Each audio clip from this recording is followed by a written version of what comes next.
Seramai 23 rakyat Malaysia yang menyertai misi kemanusiaan Global Sumut Flotilla GSF dijadual tiba di tanah air malam ini selepas dibebaskan oleh pihak berkuasa Israel. Mereka dijangka mendarat di lapangan terbang terbangsa Kuala Lumpur, KLIA Terminal 1 pada jam 9.45 malam.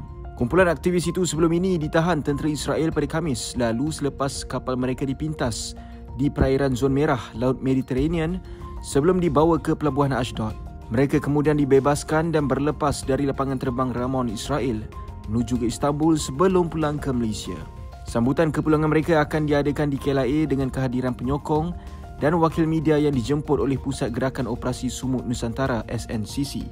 Ready to take your golf game to the next level? Join the Bridgestone ASEAN Amateur Open 2025 and stand a chance to win 5 amazing hole-in-one prizes, including a brand new Mazda CX-30. Don't miss out. Register now at bridgestoneaseanamateur.com.